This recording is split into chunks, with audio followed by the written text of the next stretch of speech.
What's up, y'all, and welcome to the third week of Season September. Today is the 1-year anniversary of the beginning of the 2019 General Motors strike, the largest American automotive industry strike in well over a decade. So I can think of no better way to celebrate than to talk about this recent strike. But first, I want to discuss the causes of the strike, which requires a lot of background information. In this section, we're going to talk about the recession, the concessions the UAW gave up to help the American auto industry, the effects those concessions had on GM's return to profitability, and the wages, benefits, and job security of GM auto workers. Our story starts in late 2008 with General Motors. In December, it became apparent that GM would suffer a loss of $30 billion for that year on top of the additional $54 billion in losses over the previous 3 years. Yes, you heard that correctly, $84 million in losses over the course of 4 years. Prior to 2008, GM had already been in a particularly rough spot financially, thanks to a whole host of factors like poor investment and organization decisions, legacy costs, I'll explain what those are in a bit, and declining trust from both shareholders and consumers alike.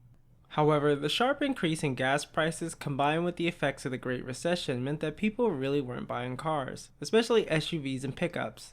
These types of vehicles are very popular in the States and have a high profit margin compared to fuel-efficient cars, which is why GM focused on producing those types of vehicles. Anyway, GM was running out of cash and fast, meaning that if the trend continued, the company would not survive 2009. With no other options, GM was forced to ask the US government for assistance. Initially, the Senate rejected giving assistance to GM, but President Bush approved $13.4 billion in funds from the Troubled Asset Relief Program, because letting a company that employed tens of thousands of people fail would have been a bad idea, probably. In 2009, GM was given several billion dollars in the form of cash and loans, declared bankruptcy, eliminated just over 20,000 jobs, the company reorganized itself, and then was revived as New GM, and the rest is history. So now we have to talk about the UAW.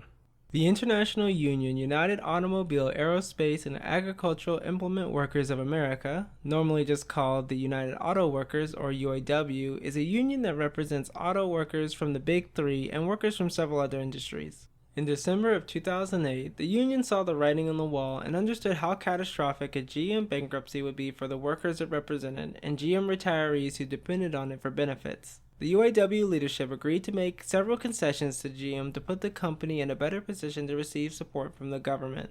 In late May of 2009, nearly 3/4 of the 54,000 UAW members voted in favor of these concessions, which included but were not limited to lower wages for non-core workers and the two-tier system. In their 2007 contract, the UAW and GM had already agreed to redefine workers as core and non-core and determine their compensation accordingly. Under the new definitions, core workers did skilled jobs such as welding or the building of core components for vehicles, while non-core workers did jobs such as driving vehicles off the line, chemical and paint management, dashboard assembly, and combining the front and rear suspension. Both core and non-core veteran workers who earned the original $28 an hour before 2007 weren't affected, but non-core new hires after 2007 would earn 45% less in wages and reduced medical and retirement benefits. To clarify, workers hired 2007 and before are referred to as first-tier workers, while workers hired after 2007 are referred to as second-tier. Some GM workers feared that second-tier compensation would soon also be applied to core new hire workers, a fear that became a reality in spring of 2009 as all new hires after that point were hired into the second tier at a starting rate of just $14 an hour and a fraction of the benefits offered to first-tier workers. Pay freeze. The UAW conceded cost of living adjustments and performance bonuses for 2010 and 2011. Concessions on and off the job. On the job, break time was reduced to 40 minutes for an 8-hour shift and 50 minutes for a 10-hour shift. The UAW also conceded more temporary workers employed in factories to allow GM to keep labor costs down. This is going to be very important later. Off the job, 1 week of vacation pay was conceded every year until 2015. Elimination of the Jobs Bank. Okay, what's a Jobs Bank? In this instance, it was a program that paid laid-off workers 95% of their income to, quote, do nothing until they were rehired, even though many workers took advantage of the free time to go to school or volunteer. I know what some of you are thinking. Of course, a union will propose a program that pays workers to not work. Unions promote laziness in workers. And to that I would say, 1, check the oven, I think your boot is done, and 2, this program was actually GM's idea, according to former GM executive Bob Lutz. You see, they never actually intended on using this program, because they planned to always use all of their hired labor. This program was the source of much criticism in the press, especially towards the UAW, so scrapping it wasn't actually the worst concession. The transfer of VEBA to the UAW. A Voluntary Employee Beneficiary Association, or VEBA, is a tax-free trust established to fund the retirement health care of auto workers. Each of the big three has one, and it's always been controversial for reasons we'll get to in a moment.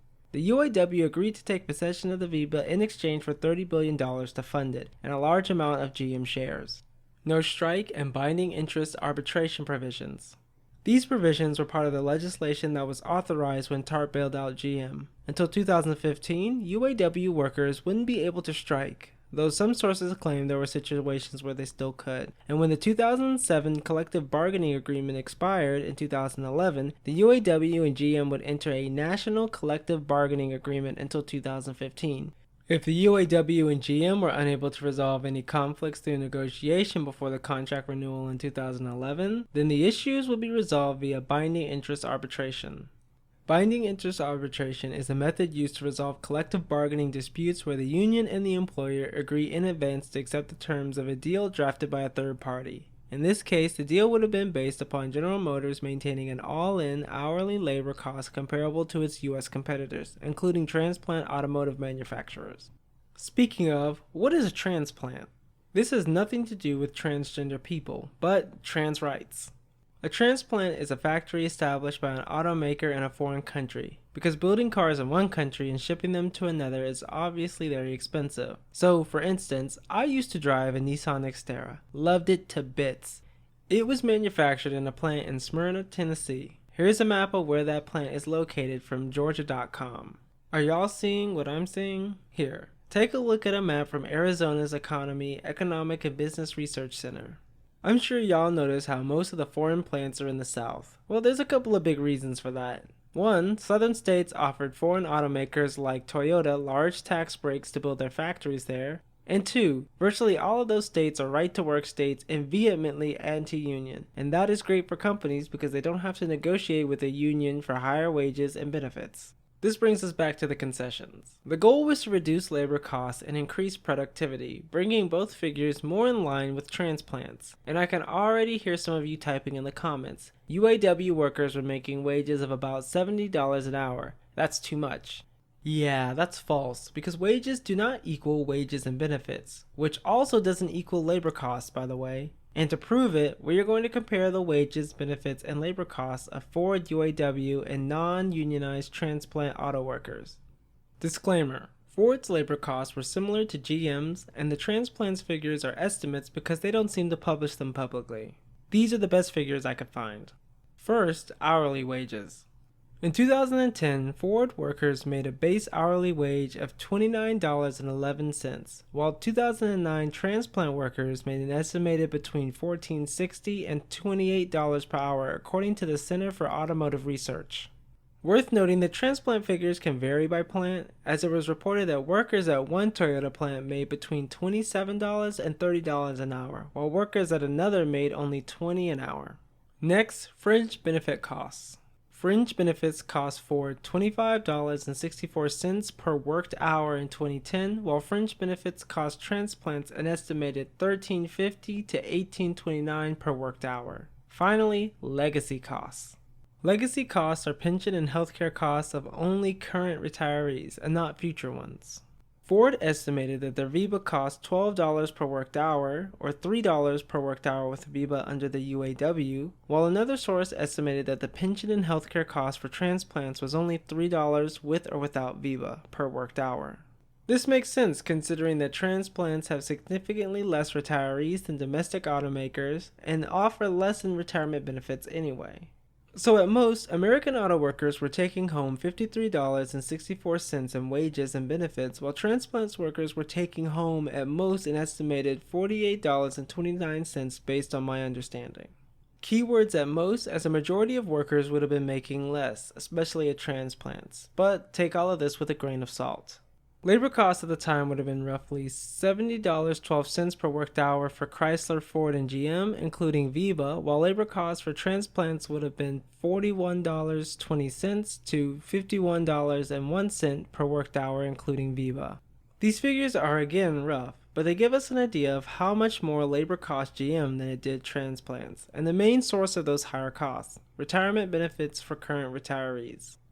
So now that we have covered all of that, did these concessions actually work? Well, here's what Bill Ford, CEO of Ford Motor Company, had to say. That when our time was darkest, the UAW really helped our industry get back on its feet. The concessions succeeded in lowering labor costs and allowed GM to recover economically, in combination with the bailout funds and GM diversifying its lineup with new products like the Chevy Volt. The transfer of Viva from GM to the UAW took billions of dollars in liability off of GM's books. So let's take a look at auto worker employment and wages from 2008 to 2011. This is all relevant, I promise. As we can see here, there was a sharp drop in employment at American automakers between 2008 and 2009. During this period, the total number of assembly employees decreased by 47,000, and the total number of parts employees decreased by 95,200, for a grand total of 142,200 lost jobs. In the years following 2009, we can see a steady rise in the number of employees. In 2009, there were 561,700 auto workers at the Big Three. By 2012, there were 642,700, a 14% rise in employment in the American auto sector. What is important to note here is that any of the workers hired by GM during this period were hired into the lower tier, earning lower wages and fewer benefits. Looking again at the chart, we see that wages fluctuated between 2009 and 2012, but overall wages for these workers fell during this period of time due to thousands of workers hired into the lower tiers. Job security in the lower tiers. Wages and benefits weren't the only things slashed as a result of the concessions. Job security for thousands of workers hired after 2009 was virtually non-existent. We've just finished talking about second-tier workers, but during the 2010s, an even lower tier was being expanded: temporary workers. Temporary workers made up roughly 7% of employees within GM factories by fall of 2009. GM argued that it needed temps to remain profitable by keeping labor costs down, but the way they achieved this was absolutely reprehensible. Temps typically completed the same work as first or second-tier workers, but earned far less in wages and benefits. Temps are allowed to miss only 3 days of work per year, unpaid with advance approval, and can be forced to work 7-day weeks. They get no profit sharing, but many stick it out for years in hopes of landing a Tier 2 job. Worse still, if they were fired and later rehired, they would lose the raises they had originally earned. They would be forced to start again from the bottom. One temp, Jamie Jinden of Romulus, Michigan, earned $18.44, $10 to $14 less than her full-time co-workers, and watered down health benefits. She had been a temp worker for GM for 3 years. 64-year-old Dennis Laubrens had been a temp for GM off and on for 6 years. He started at a plant in Warren, Michigan, working his way up to $21 an hour, but was laid off in June of 2017. He was rehired by GM in April of 2019 in Orion Township at an hourly wage of just $15.78. "When I came back, I had to start all over again," he said of the situation, desiring a 401k, health benefits such as dental and eye coverage, and more than 3 days of vacation a year.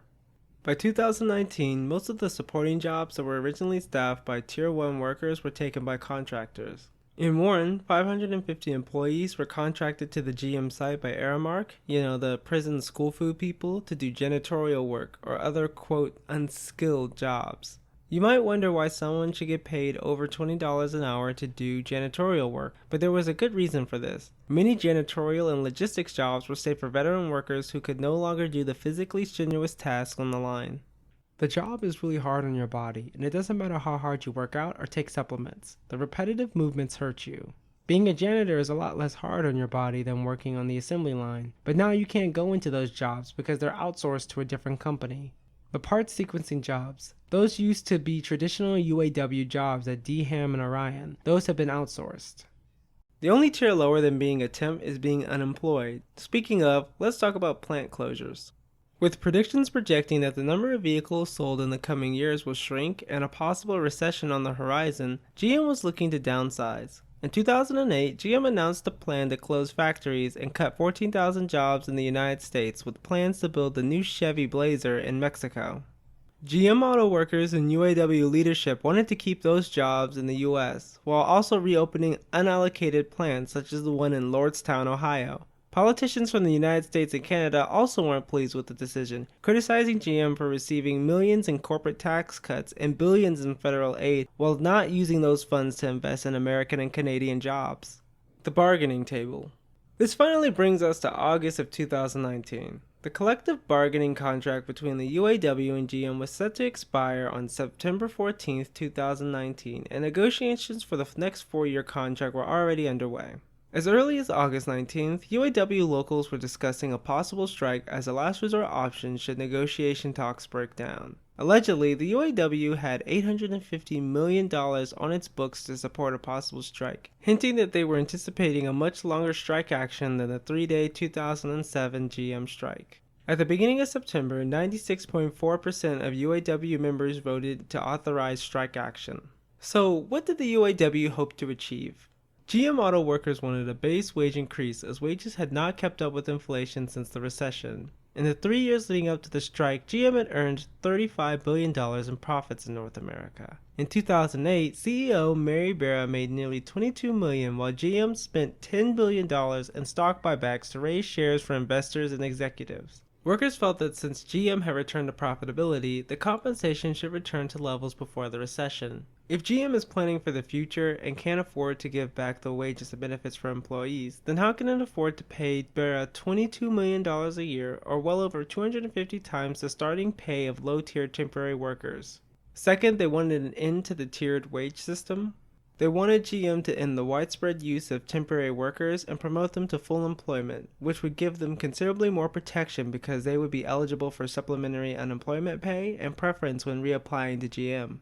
This was an especially important point, as sympathetic full-time workers spoke out in solidarity of their permanently temporary coworkers. I would rather see the temporary workers, be brought up to full-time. Seeing some of my brothers or sisters struggle breaks my heart. They're working 2 jobs and worried about getting laid off. Finally, they wanted GM to invest in unallocated plants such as Hamtramck and Lordstown to prevent thousands of GM workers from losing their jobs to outsourcing. According to GM, it offered investments that amounted to $7 billion over a 4-year contract, over 5,000 new jobs, pay increases that would not keep up with inflation, and unspecified improved benefits. GM also wanted for workers to pay 15% of their healthcare costs, well below the national average, but well above the 3% already paid by GM workers. GM's offers did not address the concerns regarding temps or the tiered wage system. A lot was riding on this new collective bargaining contract, which would serve as a guide for future contracts with Ford and Fiat Chrysler, both of which are larger than GM. The UAW leadership may have also been motivated to fight hard for these things for reasons relating to corruption, which I'll get into a future video. As days came and went, it was clear that an agreement would not be reached. UAW members created a food bank and contributed food and toiletries to it, knowing that for the first 2 weeks they would not be receiving compensation from the relief fund. The day before the strike, workers who had been contracted by Aramark walked out. At midnight on September 14th, the contract between GM and the UAW expired. On September 15th at midnight, thousands of GM auto workers walked off the job, shutting down 55 factories and parts centers throughout the United States, marking the start of the largest private sector strike in over a decade. One coworker described her reaction to walking out. It was scary and uplifting at the same time. It's scary because we have lives to maintain and we don't know how long we'll be out. It's uplifting because we're making a stand. We're not accepting concessions from a company posting billions of dollars of profits. And because we're all together. There's safety in numbers. For the duration of the strike, strikers marched and chanted while holding UAW strike signs 24 hours a day. Strikers picketing in 6-hour shifts passed the time by interacting with drivers, dancing, and playing games. A couple of UAW members even came up with their own rap songs expressing solidarity and listing the grievances they wanted addressed. Many strikers brought their children with them to the picket line. You love to see it. Children learning about the importance of organized labor with their parents. The strikers braved hot and cold, rain or shine, a small price to pay in pursuit of fair treatment. GM shares fell 10% as GM was expected to lose $50 million a day. According to GM, they had 3 months of stock available to ride out the strike, though that didn't keep GM from attempting to break the strike within the first week. GM hired scabs to fill in positions at factories in Arlington and Flint. In Texas, police barricaded the entrance, telling strikers they would be arrested if they crossed the barricade. By the end of the strike, several workers would be arrested, though none of them charged. Within 4 days of the strike, GM cut off health care for 48,000 workers. The UAW was able to step in and provide the strikers with limited health insurance, paid for using the strike fund. This action, however, backfired and only ignited fiercer direct action from the strikers, some of whom blocked trucks from entering GM factories which they believed contained auto parts. GM alleged that workers threw nails in the driveway of one factory to prevent trucks from getting through, while several workers were arrested for trespassing. The negative response from the press and the supporters of the strike was so great that GM reinstated the strikers' healthcare coverage within 10 days. Democratic candidates such as Pete Buttigieg, Liz Warren, and Bernie Sanders showed their support by attending strikes and marching alongside strikers. President Donald Trump reacted to the strike by telling both sides to make a deal, and threatened to cut GM subsidies, though only Congress could authorize that. Remember, Trump appealed to workers saying that manufacturing jobs would be returning to the Midwest, something that hasn't actually happened. 1/3 of the UAW members voted for Trump, but the president feared that voters might desert him if their jobs didn't return. It's also worth noting that Trump's imported steel tariff cost GM $1 billion, further incentivizing outsourcing and labor cost reduction. The support from the different communities was widespread. Motorists beeped their horns in support of the strikes. GM muscle car owners came through to show support for the men, women, and non-binary people who built their cars. In some communities, the strikers received reduced meal fees at restaurants and free haircuts from barbers.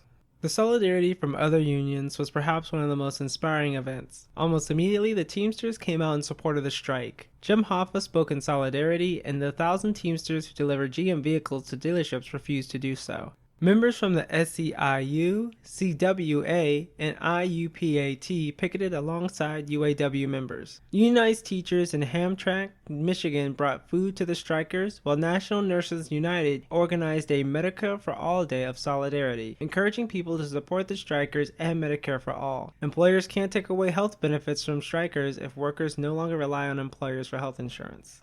At Detroit Hamtramck, people brought pizzas, coffee, and donuts. Communities donated food and other supplies to UAW pantries, and local businesses gave UAW members discounts. The support was crucial, as the strikers would not receive financial support until after the second week.